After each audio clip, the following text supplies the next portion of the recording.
Merci d'être avec nous pour cette nouvelle édition de TV5 L'Invité. Vous connaissez l'invité qui est aujourd'hui avec nous sur ce plateau, Hassan Salamé, merci de nous avoir rejoints. On connaît le chercheur, mais c'est un ministre que je reçois aujourd'hui, le ministre de la Culture du Liban. Un pays qui se trouve actuellement dans une situation complexe, compte tenu naturellement de la détérioration des rapports entre Israéliens et Palestiniens.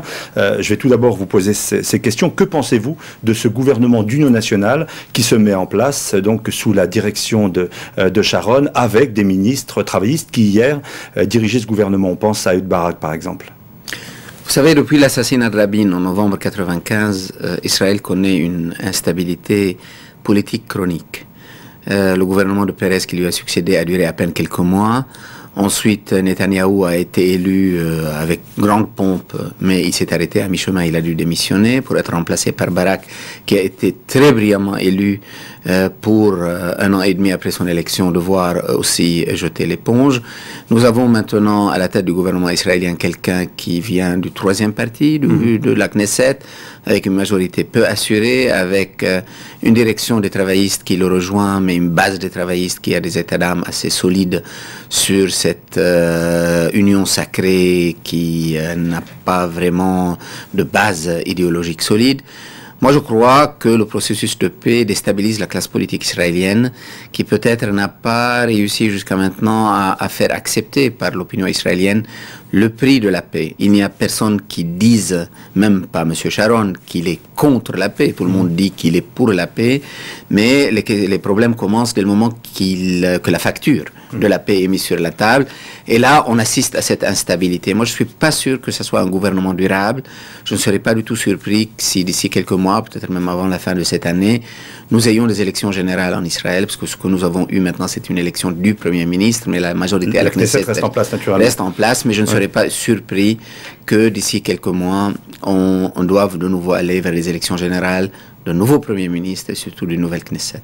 Alors, dans l'entourage de Yasser Arafat, on dit aujourd'hui Israël ferme la porte au processus de paix. Est-ce que ça vous semble possible, ou dans le passé, on a vu des hommes de droite faire la paix avec les Palestiniens en Israël? Droite et gauche n'ont plus beaucoup de signification dans le cas israélien.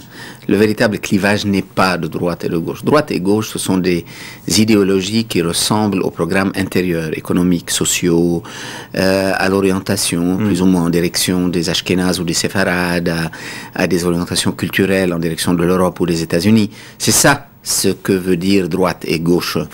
Mais en ce qui concerne le processus de paix, c'est un autre clivage.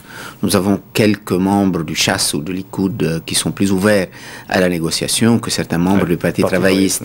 C'est pourquoi, et je ne sais d'ailleurs pas dans quelle mesure, pendant ces mois qui viennent de se passer, Barak représentait véritablement le courant principal du Parti travailliste. Je n'ai pas eu cette impression dans beaucoup de ses déclarations.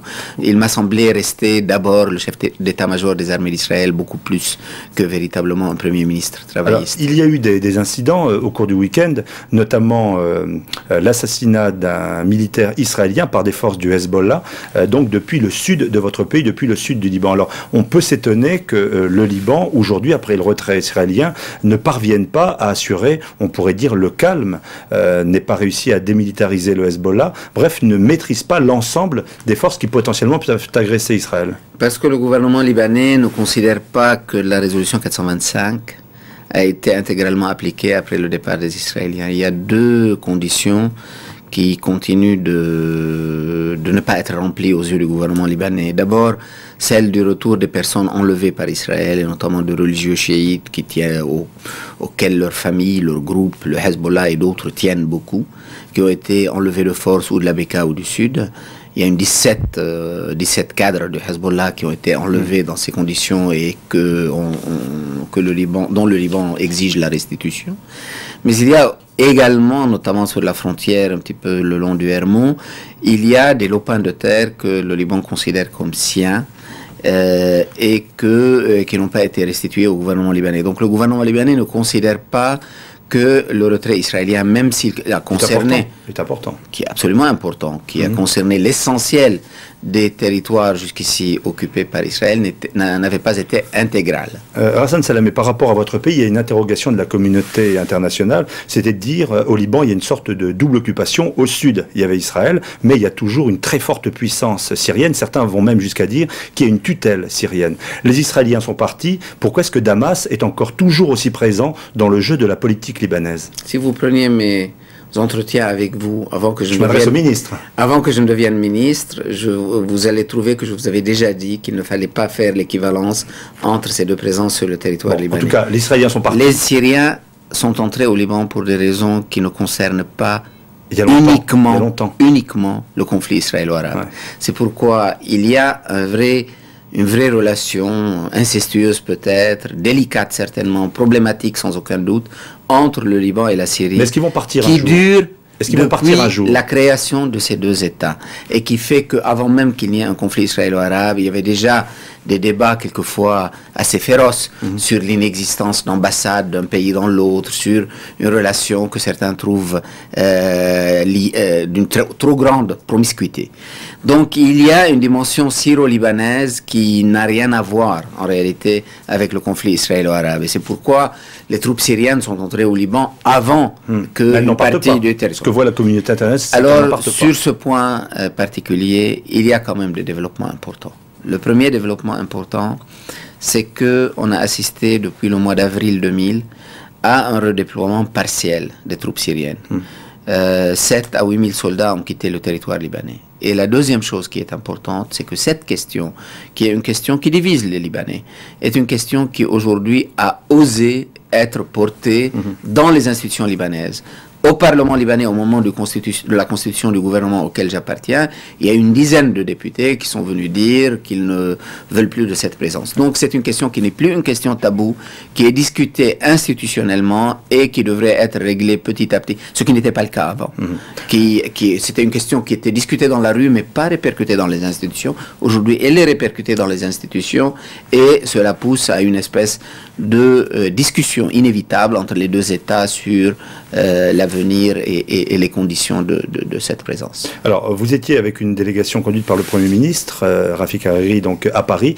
Qu'est-ce que votre pays, qu'est-ce que le Liban attend de la France? Une aide économique face à une situation difficile, une aide politique, une aide morale? Regardez, le dialogue entre le Liban et la France a été assez brutalement interrompu il y a 2 ans. Il y a eu en 2 ans, ce qui est assez rare dans des relations également très fortes entre le Liban et la France, il y a eu à peine un ministre qui est venu en visite officielle ici, et puis il n'y a pratiquement rien eu, même les projets qui existaient, même les crédits qui avaient été alloués n'ont pas été dépensés, les projets n'ont pas été réalisés. Le sens premier de cette visite en France, c'est de relancer le dialogue. Le dialogue au niveau personnel va, j'allais dire, tout seul entre M. Hariri et M. Chirac, qui sont amis depuis très longtemps. Il fallait que ça devienne un dialogue d'État à État, et c'est pourquoi des membres du gouvernement qui ne sont pas nécessairement proches politiquement de M. Hariri l'ont accompagné dans cette visite, précisément pour établir enfin une relation d'État à État.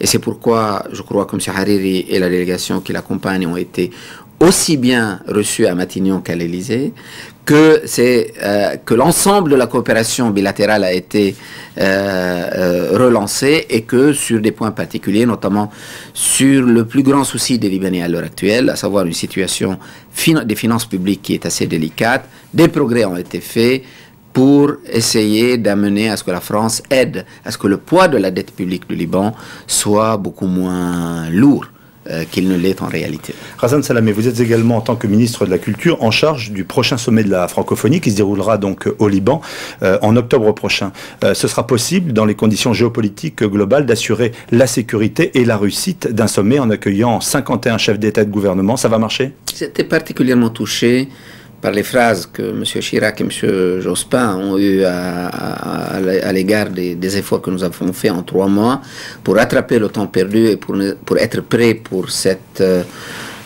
événement sans aucun précédent dans l'histoire du Liban. Moi, je peux vous dire que, sauf un accident régional très grave que je trouve personnellement très improbable, nous sommes en état de faire de ce sommet l'un des plus réussis de l'histoire de la francophonie.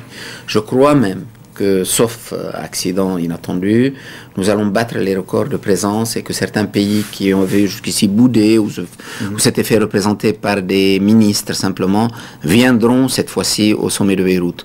Je viens d'assumer au nom du Liban la présidence de l'Organisation des pays francophones lors de la réunion de N'Djamena au Tchad.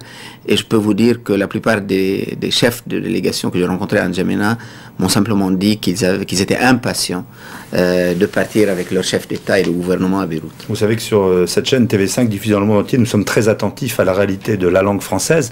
Le français, chez vous, au Liban, certains parlent de survivance, au contraire d'éléments d'espoir avec un enseignement qui redémarre. C'est quoi le français? Au niveau de la presse, c'est pratiquement un nouveau magazine qui sort tous les mois ou les 2 mois. Donc ça marche bien. Le seul quotidien qui rentre dans ses frais annuellement, c'est le seul journal francophone du pays. Si je dois prendre ces 2 exemples, je serais plutôt optimiste. Mais en réalité, je crois que le français s'est incrusté dans l'endroit le plus stratégique, qui est l'enseignement secondaire. Au niveau universitaire, certes, il y a 6 universités qui sont membres de l'association des universités francophones, ça marche bien, etc. Il y a même une université particulière qui n'enseigne qu'en français. Mais je crois que le cœur du dispositif de la langue française, c'est le secondaire. Et dans le secondaire, le français me paraît imbattable comme première et de loin langue étrangère. Razan Salamé, merci. Donc nous nous retrouverons au plus tard au mois d'octobre pour ce sommet de la francophonie. Merci d'avoir été avec nous. Excellente suite de programmes sur les antennes de TV5.